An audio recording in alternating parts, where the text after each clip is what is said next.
baca yang kedua adalah ambil pelajaran dengan pertanyaan, siapa di sekolah yang punya pengalaman mewujudkan siswa yang dapat merdeka, kreatif, dan religius. Kemudian keterampilan apa saja yang saya miliki untuk mewujudkan siswa yang merdeka, kreatif, dan religius, serta fasilitas apa saja yang ada di sekolah yang dapat mewujudkan siswa yang merdeka, kreatif, dan juga religius.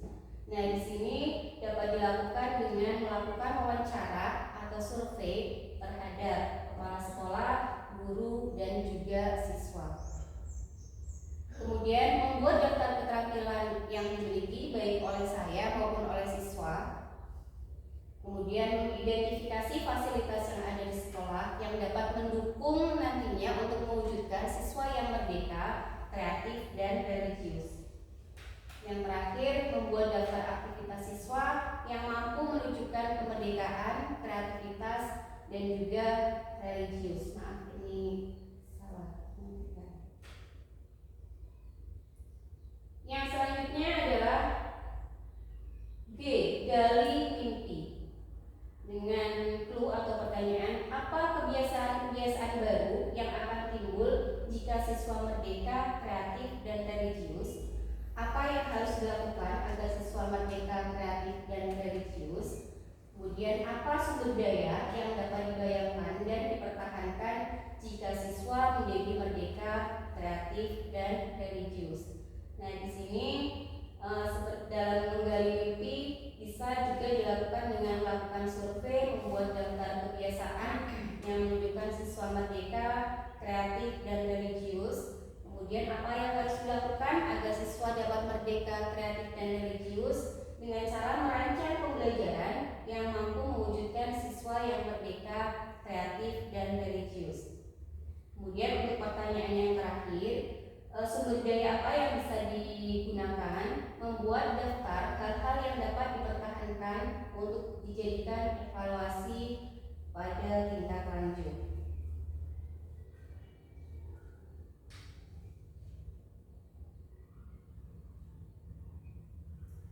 Yang selanjutnya J. Jabarkan rencana. Dalam rencana yang akan dilaksanakan nanti, apakah langkah yang paling sederhana untuk dapat dilakukan untuk mewujudkan siswa yang merdeka, kreatif, dan religius? Yang akan dilakukan yang paling sederhana adalah membuat daftar capaian dari setiap proses yang dilakukan. Kemudian yang berikutnya adalah berkolaborasi dengan kepala sekolah, teman sejawat, dan juga melibatkan orang tua serta teman sejawat ini di dalamnya juga termasuk guru BK. Nanti dari guru BK ini saya bisa meminta hasil asesmen diagnostik yang non kognitif.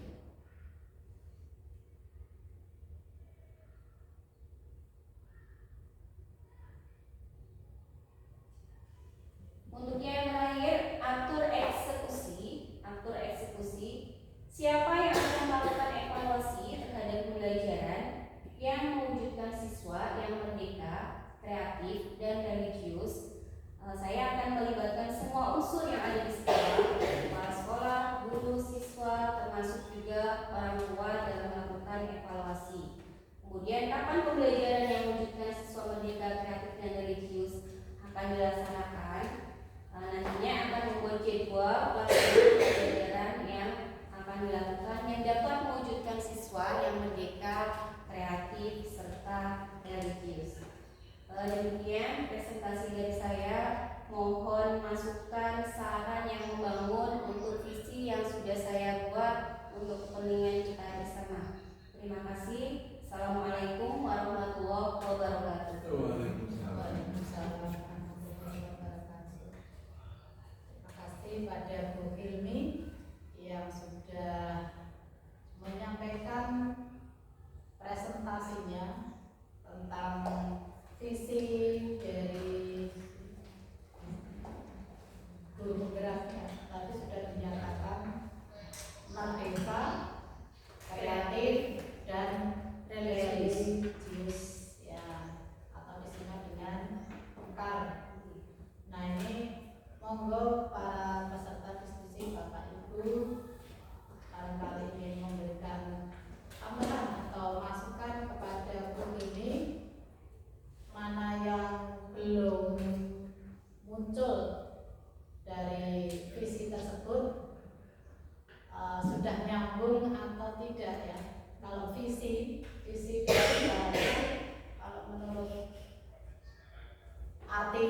katanya adalah sebuah imajinasi moral yang menggambarkan profil seseorang atau sekolah ya, yang diinginkan di masa mendatang.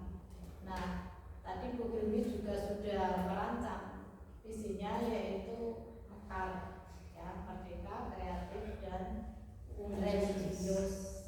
Nah, ini apakah visi atau imajinasi dari Bu Hilmi ini sekiranya mendukung dengan visi sekolah, khususnya visi sekolah SMP Negeri 5 Urjen, sudah masuk atau tidak? Nah, ini monggo pada Bu Fajri atau Bapak Ibu, okay, untuk menanggapi sudah cocok atau belum. Monggo Bapak Ibu untuk memberikan tanggapan atau bisa memberikan pertanyaan juga boleh kepada Bu Hilmi. Di sana muncul banyak kata-kata yang mungkin panjenengan masih asing ya, karena kalau panjenengan suatu saat bisa mengikuti dari kegiatan guru penggerak ini, seperti alur merdeka itu adalah alur pembelajaran guru penggerak Bapak Ibu. Mulai dari diri itu berarti guru penggerak atau kita sebagai seorang guru itu memulai memotivasi diri, memunculkan minat kita untuk belajar, ya.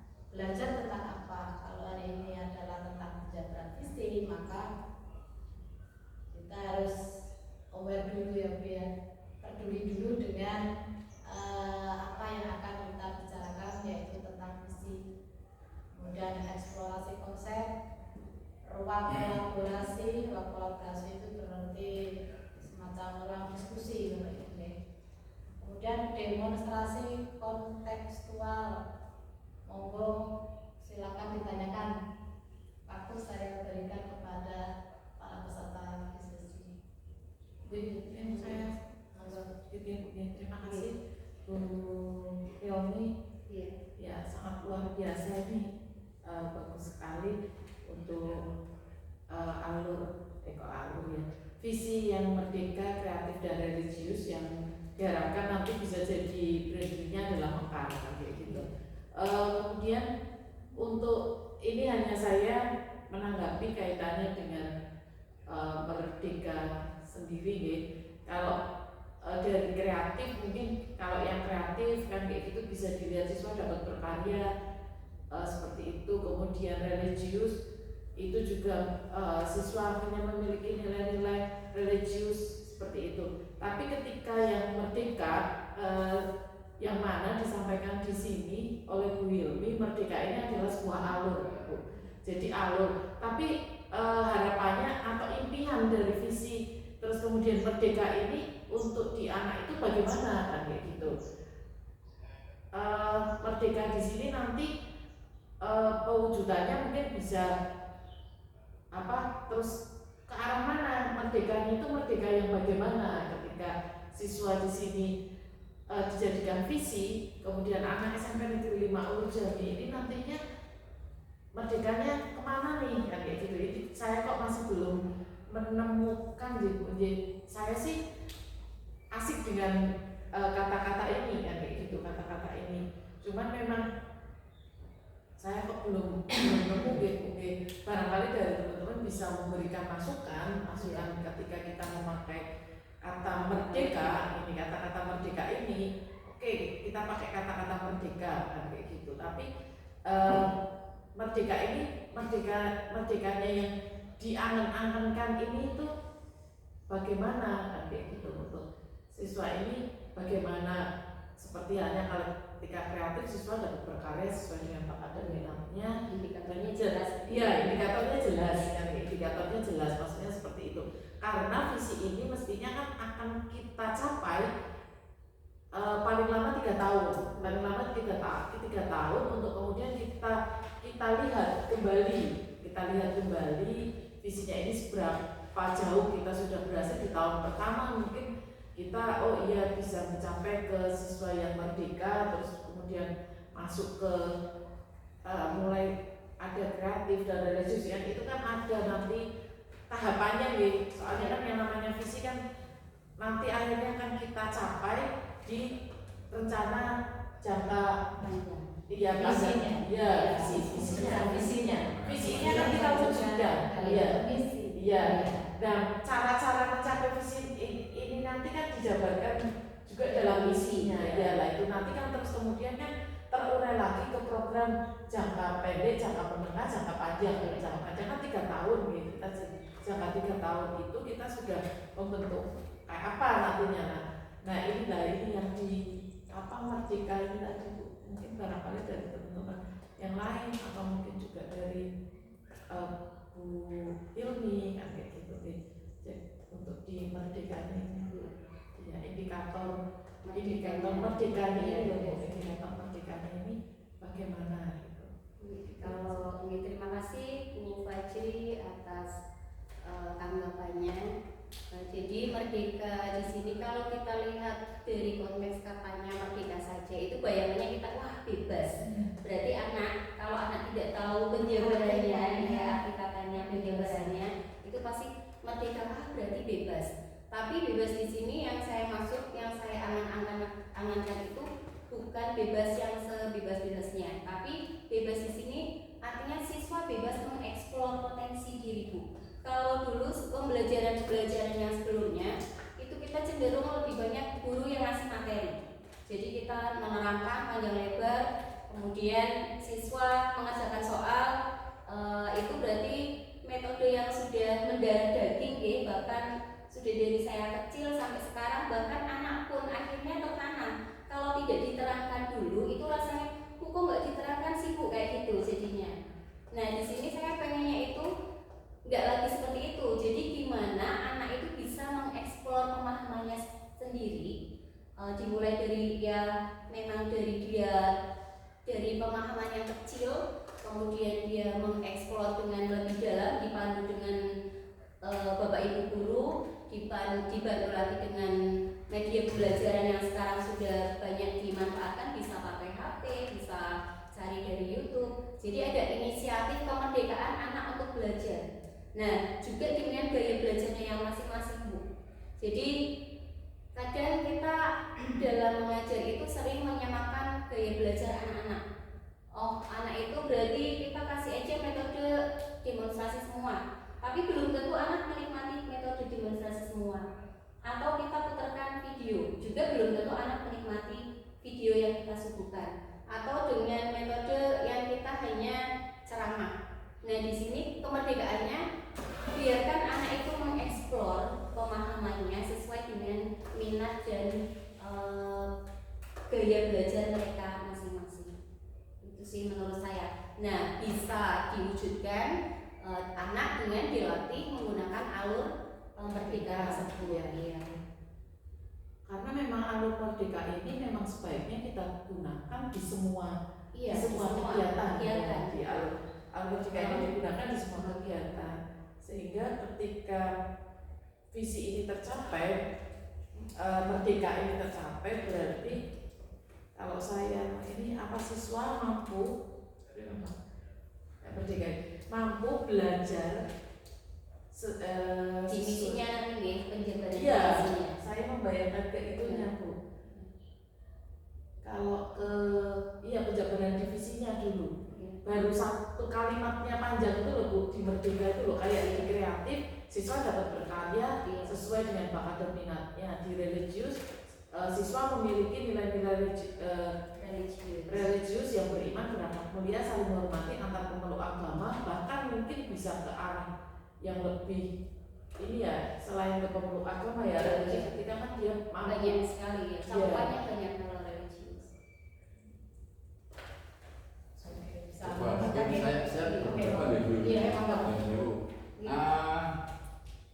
Ya mungkin karena saya produk lama jadi ya masih masih cenderung ke agak lama lah. Jadi kalau menurut saya ya, pendapat saya merdeka itu pun sebetulnya harus ada tujuan. Ketika mulai dari sendiri. Mereka kan punya pemikiran, punya mereka berpikir bebas artinya gitu. Ketika tujuan mereka itu tidak sama, itu mereka liar kemana-mana. Jadi tidak pada satu tujuan kemana. Sebagai contoh mudah, kalau saya membicara pada anak itu, ketika kita itu punya suatu tujuan, misalnya kita mau ke Pemalang. Nah, dari sini kita keluar ke Pantura. Nah,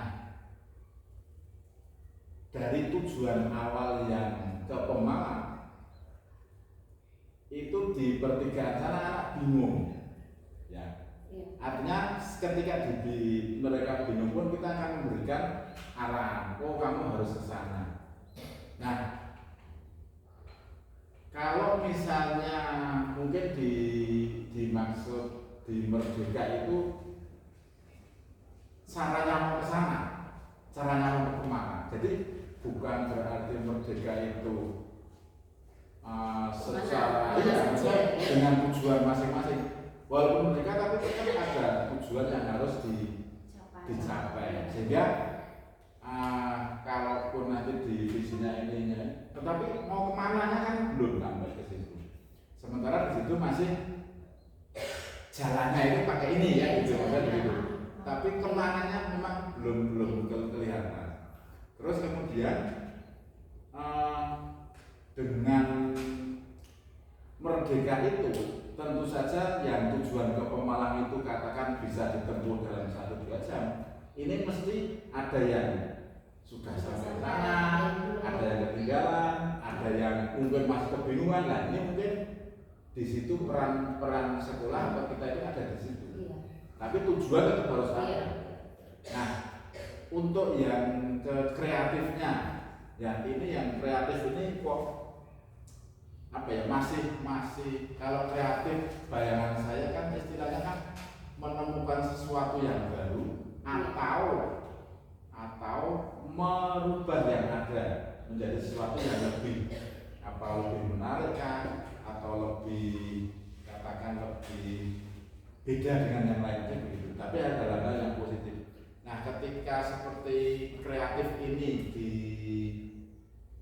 divisikan ya, itu apakah bisa gitu? Tidak terlalu berat itu kok. Ya, tidak terlalu kreatif itu karena sampai di negara pun ada kreatif kan, menterinya itu yang Sandiaga Uno. Nah, kan itu masalah itu kreatif kan. Padahal kreatif itu sesuatu yang menurut saya hebat. Hebat karena tuntutannya tinggi. Tidak semua orang itu kreatif. Ya sebetulnya kita tetap alur saja untuk membuat sesuatu yang baru. Tidak, katakan 500 orang satu kreatif. Saya kira masih terlalu tinggi. Karena nanti pada orang akan berpikir kreatif itu harus mentok dulu. Katakan begini, saya jualan apa kok orang payu-payu, misalnya gitu. Nah, di situ saya akan cari. Nah, kalau di sini siswanya kok mentok dulu terus kepepet dulu karena ada di situ. Jadi ketika merdeka itu tidak ada kepepet ini. Merdeka orang berpikir harus gimana. Tapi misalnya ya itu kok udah lama lagi ada tujuan untuk kudu 10 menit katakan. Berarti dia harus berpikir Nah ini yang mungkin nanti bisa di alurnya yang mungkin digawe kepriye. Ya tapi itu kreativitas juga dari kita. Mungkin itu yang kalau religius saya kira itu bisa tidak dari sekolah. Dan untuk penilaiannya juga mungkin sulit ya. Misalnya berakhlak mulia. Nah, sekolah hanya beberapa yang ditunjukkan. Nah, mungkin itu dulu yang mungkin karena kurang pemahaman saya bisa jadi karena itu tadi masih ke bawah hasil Orde Lama atau gimana. Yang sekarang mungkin Karena merdeka itu pun ada beberapa yang memperpokok merdeka. Iya. Sebetulnya bukan merdeka. Bebas bukan. Iya, kalau sekarang kalau anak merdeka itu apa? Ya menang. Bebas dari apa? Karena dianggap sekolah itu dulu ya, dianggap itu sebuah penjajah, mereka cenderung bebas tidak melakukan itu. Contoh gampang, sekolah datang terlambat, itu merdeka mereka datang terlambat. Tapi kan sekolah tidak seperti itu. Di situ juga. Nah, ini tujuannya biar tidak terlambat.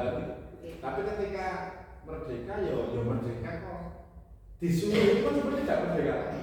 Kamu harus datang sebelum jam 7 kan?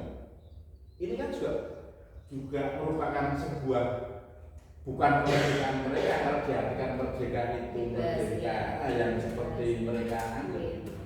Jadi ya memang ini mungkin yang berat juga untuk 10 tahun mungkin baru bisa kita lihat oh iya ini benar ya perubahan itu. Kalau dalam waktu setahun 2 tahun atau 1 semester saya kira tidak bisa karena tetap apapun anak harus disuruh itu masih itu. Kalau merdeka dianggap tidak disuruh itu ya rodok khawatir apa iya gitu. Monggo nanti pemikiran bareng gitu. Bu Fadri yang di BK mungkin kan kan menyuruh kan tetap bukan merdeka lagi. Terima kasih Pak Anto tanggapan masukannya. Barangkali ada. Baik, ini saya bisa menambahkan sedikit ya, mohon izin untuk menambahkan. Melihat dari diskusi yang hangat kali ini ada satu poin ya, satu poin yang perlu Bu Hilmi garis bawahi ya dari masukan rekan-rekan guru maupun dari Bu Kepala Sekolah tentang merdeka. Nah, untuk visi itu kan tadi sebuah gambaran ya, gambaran di masa depan yang bisa direalisasikan dan bisa terukur ya. Kalau di sana dimunculkan merdeka itu mulai dari diri eksplorasi konsen, mungkin seperti kata beliau Bu Fajri agak kurang seret gitu ya Bu ya, agak kurang nyambung gitu karena masih terlalu absurd ya. Absurd itu pencapaiannya nanti bagaimana karena ya tolak ukurnya ya kan, ada tolak ukurnya bahwa visi ini yang menurut saya ini visi adalah visi guru penggerak ya. Visi guru penggerak yang dimulai dari pembelajaran kelasnya Bu Hilmi dahulu, dan visi ini tidak boleh menyimpang dari visi sekolah. Nah, manakala visi dari guru penggerak ini dianggap baik, monggo nanti bisa dijadikan sebagai masukan untuk pemakaian visi sekolah untuk ke depan yang bisa diterapkan pada KOSP sekolah, itu bisa sebagai acuan ya. Nah, kemudian tadi juga ada pertanyaan ya, semacam apa ya, mungkin karena beliau masih belum paham merdeka yang dimaksud itu bagaimana, karena mungkin Bu Hilmi kan tidak menyampaikan ya, belum dimunculkan pembelajaran yang merdeka itu yang bagaimana ya. Karena kalau yang sudah kita pelajari ya dalam pembelajaran bergerak, pembelajaran yang sesuai dengan era sekarang itu pembelajaran yang berdiferensiasi. Berdiferensiasi di sini adalah pembelajaran itu berdasarkan karakteristik siswa. Nah, karakteristik siswa ini, setiap anak itu punya potensi yang berbeda, punya minat yang berbeda, punya gaya belajar yang berbeda. Ada yang pakai mendengarkan dengan cara melihat, ada yang dengan kinestetik, semuanya harus diakomodir oleh guru. Nah, dari perbedaan karakteristik ini yang harus kita layani, ya, yang harus dilayani oleh guru, ini juga harus kita pikirkan tantangan pembelajaran. Bagaimana kalau karakteristik anak, kalau satu kelas itu jumlahnya 42 anak, berarti ada 42 penilaian Bapak Ibu. Ya memang penilaian saat kita pembelajaran berdiferensiasi itu bisa dibuat dalam beberapa soal ya Bu ya. Beberapa soal penilaian bisa dalam bentuk kelompok ya, mana yang cenderung punya minat tertentu ya, menyelesaikan tugas dengan cara tertentu, itu yang dimaksud dengan pembelajaran berdiferensiasi. Nah, kalau menurut saya untuk kata merdeka ini ya, berdasarkan masukan dari teman-teman, itu guru ini bisa mungkin mengambil kata yang lain, di mana kalau visi yang baik itu yang pertama harus berpihak pada peserta didik. Kemudian yang kedua mengembangkan kreativitas peserta didik, itu sudah muncul ya. Kemudian menciptakan kondisi yang menyenangkan dan menantang ya, dan bermuatan nilai-nilai estetik, religius, logika itu harus muncul, dan menyediakan pengalaman yang belajar beragam dengan metode pembelajaran yang kontekstual. Jadi kalau boleh mengusulkan untuk kata merdeka, silakan untuk diganti dengan pembelajaran yang berpihak kepada siswa didik. Nah, seperti itu. Nah, panjenengan bisa mungkin mengambil kata-kata yang lain untuk dimasukkan dalam visi panjenengan. Nah, itu dari saya. Monggo Bapak Ibu, mungkin masih ada yang ingin disampaikan, ada lagi atau tidak, atau sudah cukup? Monggo Bu Gini. Ya, terima kasih masukan dari semuanya, dari Pak Arinto, dari Bu Fajri, dan juga dari Bu Agil. Jadi di sini saya bisa menyimpulkan, artinya kata merdekanya ini yang masih mengganjal itu karena bisa menimbulkan beberapa persepsi, berbagai persepsi atau jadi kita di guru mungkin bisa menerjemahkan itu arti kemerdekaannya seperti apa, tapi nanti di siswa jalurnya bisa saja berbeda. Ya, jadi baik dari diskusi kita kali ini nanti saya akan mencoba mencari kata lain selain merdeka, tapi tujuannya masih sama, artinya masih yang saya inginkan itu adalah bahwa bukan guru lagi yang menjadi center, tapi anak yang menjadi center untuk pembelajarannya. Gitu. Terima kasih. Ini menyambung kembali ya. Berarti dari pembicaraan kita kali ini ada manfaat yang boleh diambil ya, khususnya tentang visi panjenengan yang nanti panjenengan terapkan, yang panjenengan sebagai pijakan untuk melakukan perubahan pada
sekarang ini, karena kurikulum yang baru ini kan kurikulum merdeka nih. Jadi memang pembelajarannya dituntut untuk bukan guru lagi yang menjadi center, tapi siswa yang menjadi center, terpusat pada siswa,